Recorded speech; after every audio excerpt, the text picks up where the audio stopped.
പുനർവിവാഹം. രചന മായ. അവതരണം Shahul Malayil. Editing Faisal C N Noonjeri. വേണി evening കുറച്ച് നേരത്തെ തന്നെ കോളേജിൽ നിന്നിറങ്ങി.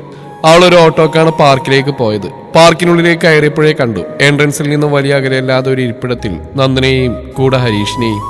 ഹരീഷിനെ അവൾ പ്രതീക്ഷിച്ചിരുന്നത് കൊണ്ട് തന്നെ വലിയ ഞെട്ടിലൊന്നും ഉണ്ടായില്ല. അവൾ നടന്ന് അവർക്കടുത്തേക്ക് ചെന്നു.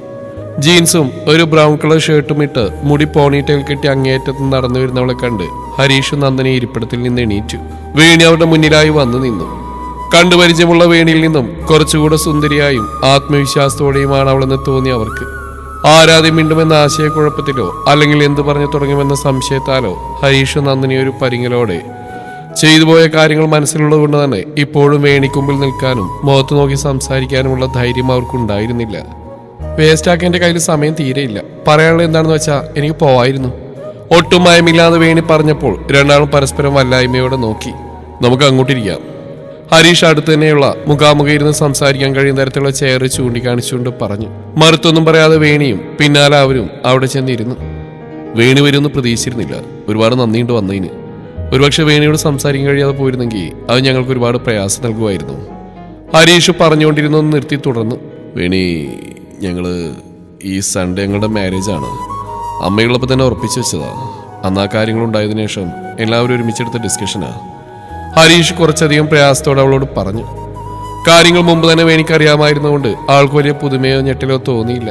പക്ഷെ അവൾക്ക് എന്തെന്നില്ലാത്ത ദേഷ്യം തോന്നി തുടങ്ങിയിരുന്നു. അതിനിപ്പോൾ ഞാനെന്ത് വേണം? വന്ന് കല്യാണം കൂടെ നടത്തി തരണോ?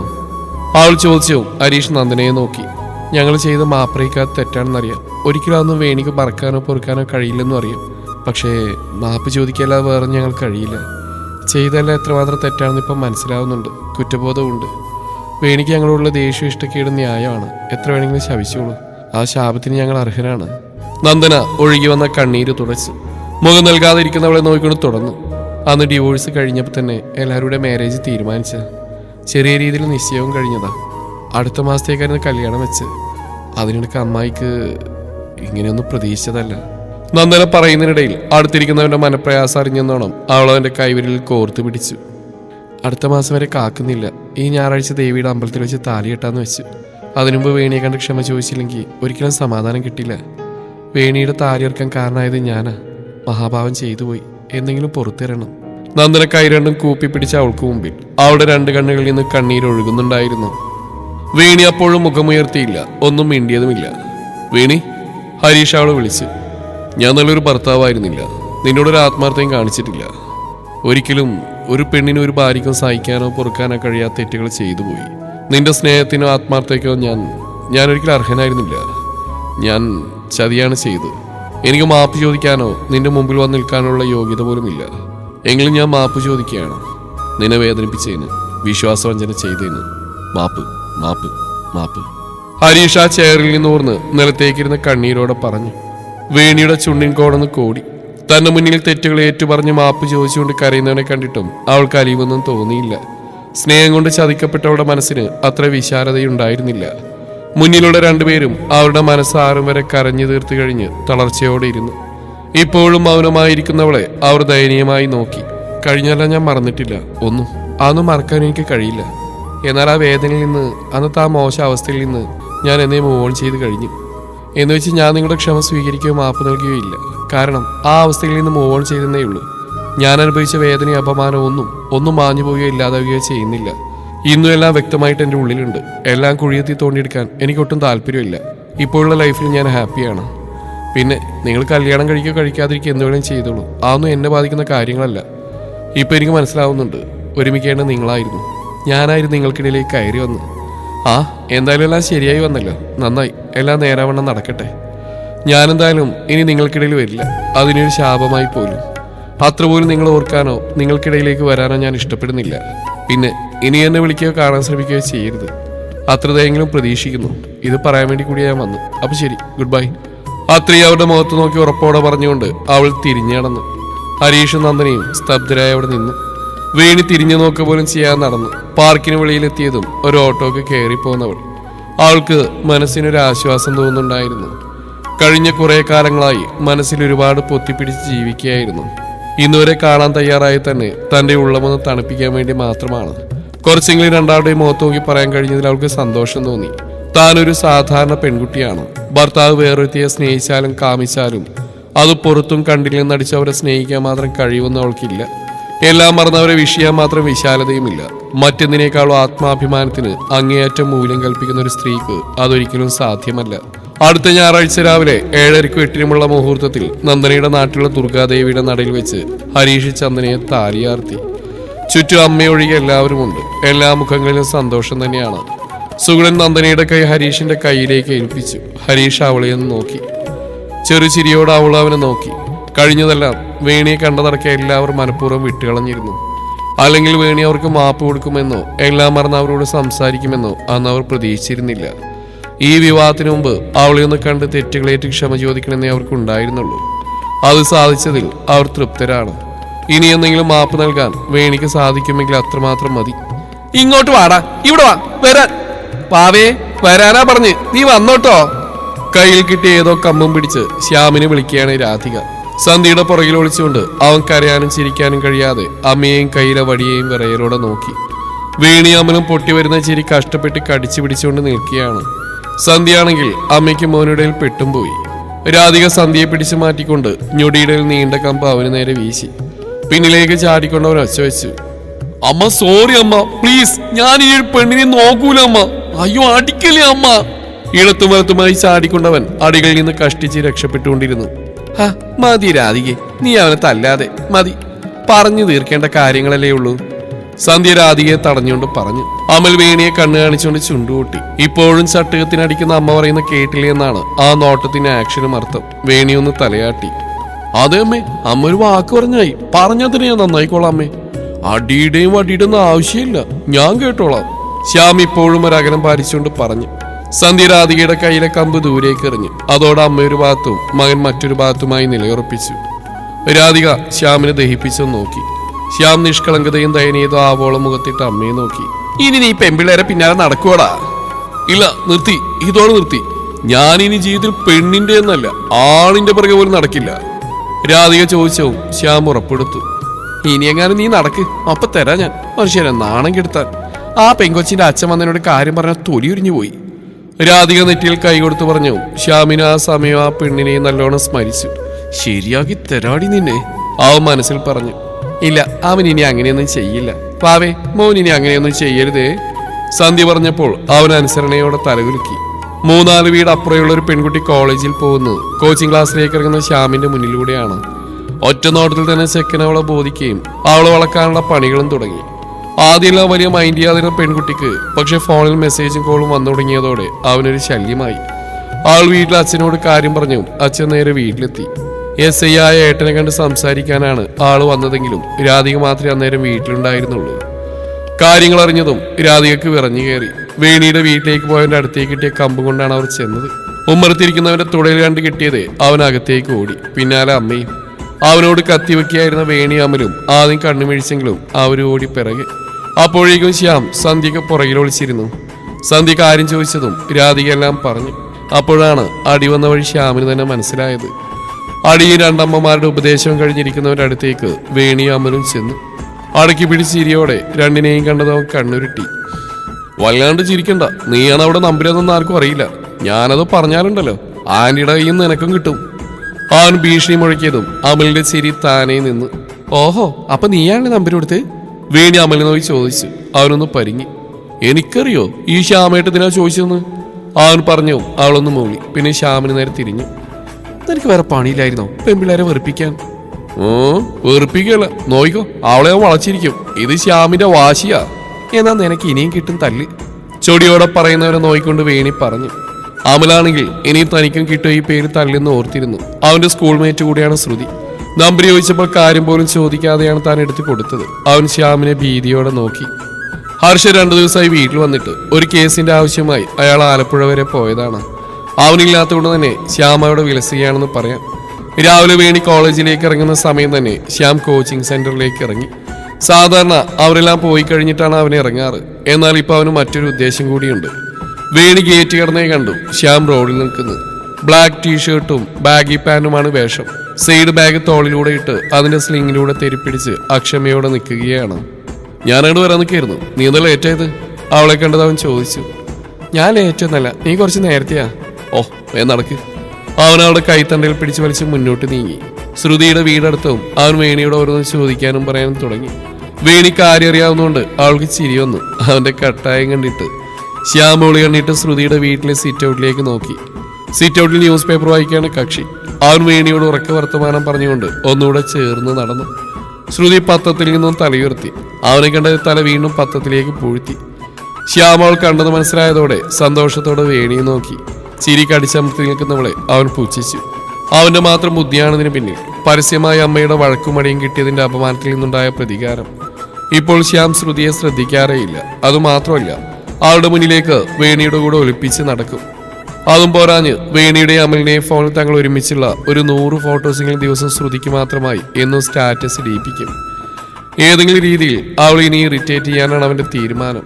അവള് പോയാൽ തനിക്കൊന്നുമില്ലെന്ന് കാണിക്കാനും വേണിയുമായി താൻ കമ്മിറ്റഡ് ആണെന്ന് വരുത്തി തീർക്കാനും അതിലൂടെ ശ്രുതിക്ക് കുശുമ്പോ അസൂയ ഉണ്ടാക്കാനുമാണ് അവന്റെ ഈ പദ്ധതികളെല്ലാം.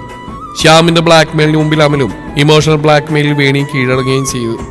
അങ്ങനെ 4-5 ദിവസമായി ഇങ്ങനെ ഓരോന്ന് ചെയ്യുന്നുണ്ട്. പക്ഷെ ഇതുവരെയും ശ്രുതിക്ക് യാതൊരു മാറ്റവും ഉണ്ടായില്ലെന്നാണ് സത്യം. ഹർഷൻ സ്റ്റേഷനിൽ ചെന്നതിന് ശേഷമാണ് വീട്ടിലേക്ക് പോകുന്നത്. അവൻ വീട്ടിലേക്കുള്ള റോഡിലേക്ക് കിടന്ന് കണ്ടു നടന്നു പോകുന്ന ഷാജിയെ. വണ്ടി വരുന്ന ശബ്ദം കേട്ടപ്പോഴേ ഷാജിയും തിരിഞ്ഞു നോക്കിയിരുന്നു. അയാൾ ഒട്ടും പ്രതീക്ഷിക്കാതെ ഹർഷൻ വണ്ടി ആൾക്കരിയിലേക്ക് നിർത്തി. അങ്കിൾ കയറൂ, ഞാൻ വീട്ടിലേക്കാ. അവൻ പറഞ്ഞപ്പോഴും ഷാജിക്ക് ഒരു അമ്പരപ്പ് തോന്നി. പിന്നെ അവനെ മുഷിപ്പിക്കാതെ വേഗം പുറകിൽ കയറി. കാണുമ്പോൾ ചിരിക്കുക എന്നതിൽ പരം അവർക്കിടയിൽ കാലത്തിനിടയിൽ മറ്റു സംസാരം പോലും ഉണ്ടായിട്ടില്ല.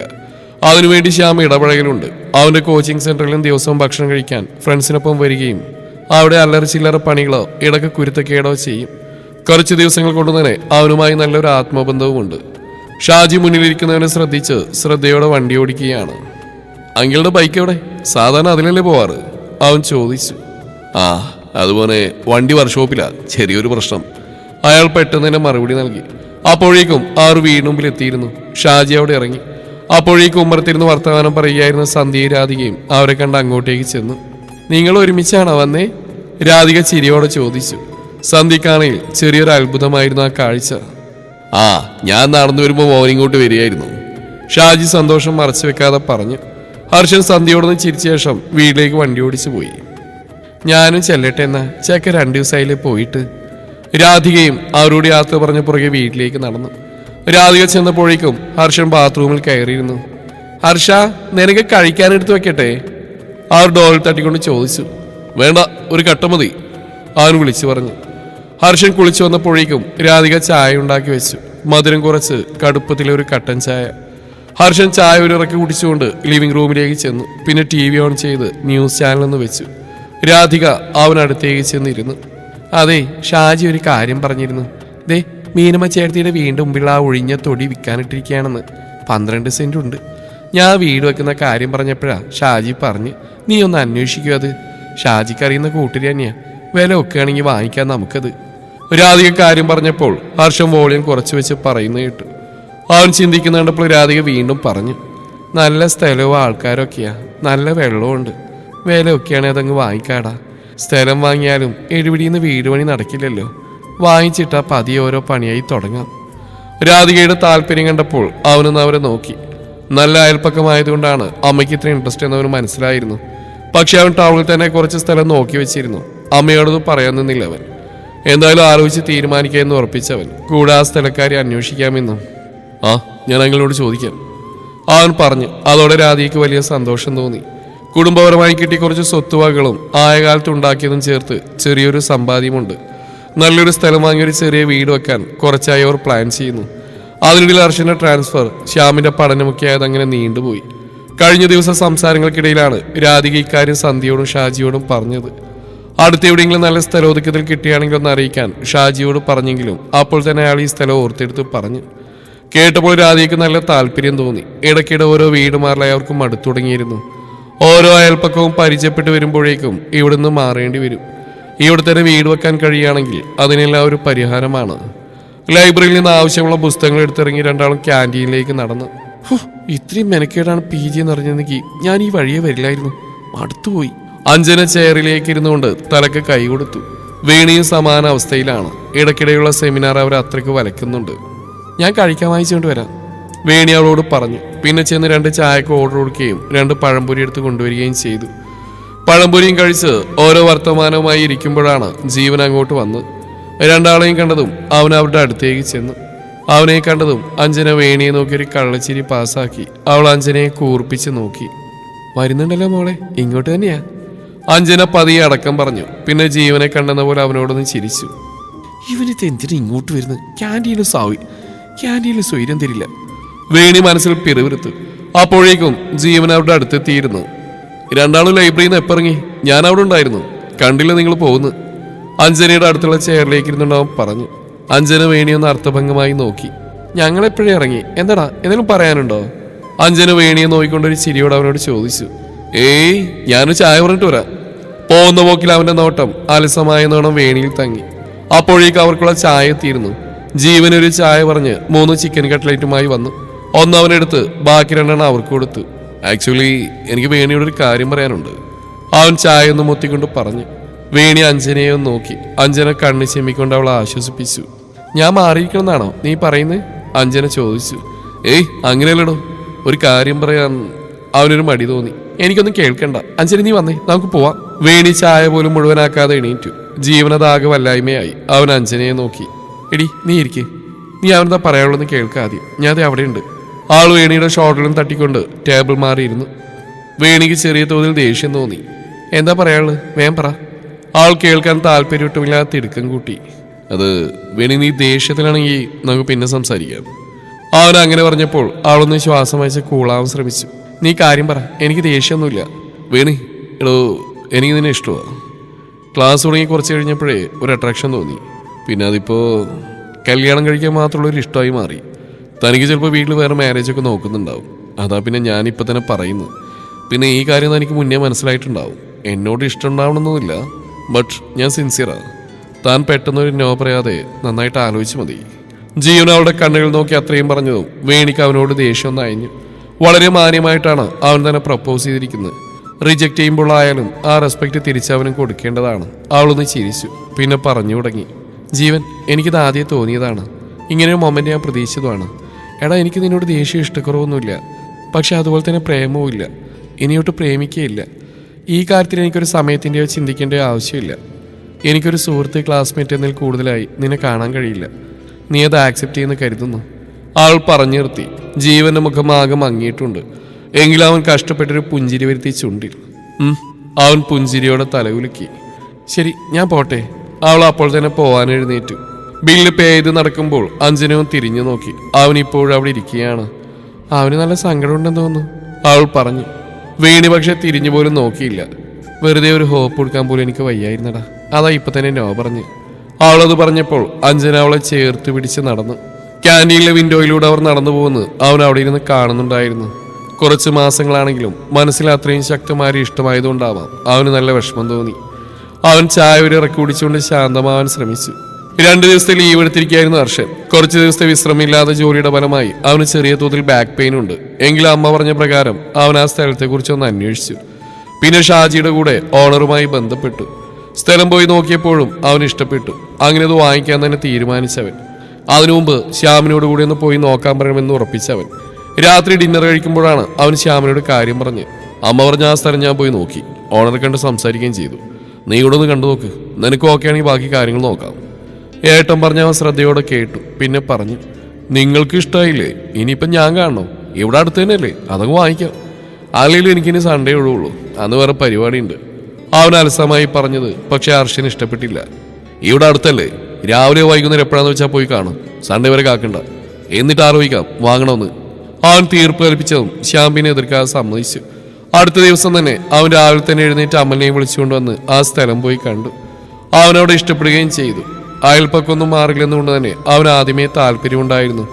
വീട്ടിലെത്തിയ പാടെ അവന് സ്ഥലം ഇഷ്ടമായെന്നും പറഞ്ഞ് അതോടെ അതുമായി മുമ്പോട്ട് പോകാൻ തീരുമാനിച്ചവർ. രാധികയുടെ പേരിലേക്ക് സ്ഥലം രജിസ്റ്റർ ചെയ്തു. രാധിക വലിയ സന്തോഷത്തിലാണ്. എത്രയും പെട്ടെന്ന് വീട് പണി തുടങ്ങണമെന്നാണ് അവർക്ക്. അവരത് ഹർഷനോട് പറയുകയും ചെയ്തു. ഹർഷനും അങ്ങനെ ഒരു ആഗ്രഹമുണ്ട്. അച്ഛൻ മരിക്കുന്നവരെ അച്ഛന്റെ കുടുംബ വീട്ടിലായിരുന്നു താമസിച്ചിരുന്നത്. പിന്നീടാണ് വീതം വെപ്പെല്ലാം നടന്നത്. തറവാട് ചെറിയച്ഛന് വേണമെന്നുള്ളതുകൊണ്ട് തങ്ങളുടെ വീതം പണമായി തന്നു. അതിനുശേഷം വാടക വീട്ടിലേക്ക് മാറി. അന്നേ കുറച്ച് സ്ഥലം വാങ്ങി ഒരു ചെറിയ വീട് വെക്കണമെന്ന് ആഗ്രഹം ഉണ്ടായിരുന്നുവെങ്കിലും തന്നെയും ശ്യാമിന്റെയും പഠനവും മറ്റും കാരണം അത് നടന്നില്ല. ഓരോയിടത്ത് ഓരോ വീട്ടിൽ കുറച്ചധികം വർഷങ്ങൾ ഇന്നിപ്പോൾ ഓരോ ആഗ്രഹങ്ങളായി യാഥാർത്ഥ്യമായിക്കൊണ്ടിരിക്കുന്നു. രജിസ്ട്രേഷൻ കഴിഞ്ഞതും ആ പറമ്പാകെ പുല്ലെല്ലാം ചെത്തിക്കോരി വൃത്തിയാക്കി 4 ചുറ്റും ഉയരം കുറച്ച് മതിലുകെട്ടി തിരിച്ചു. അതിനിടയിലാണ് ഹർഷന് വീണ്ടും ഒരു കേസ് വന്നു. അവൻ പിന്നെ ആ കേസിന് പുറകെയായി. അതോടെ തിരക്കൊന്നൊഴിഞ്ഞതിന് ശേഷം ബാക്കി കാര്യങ്ങൾ തീരുമാനിക്കാമെന്നായി. തുടരും ഈ കഥയുടെ ബാക്കി ഭാഗം നാളെ ഇതേ സമയം.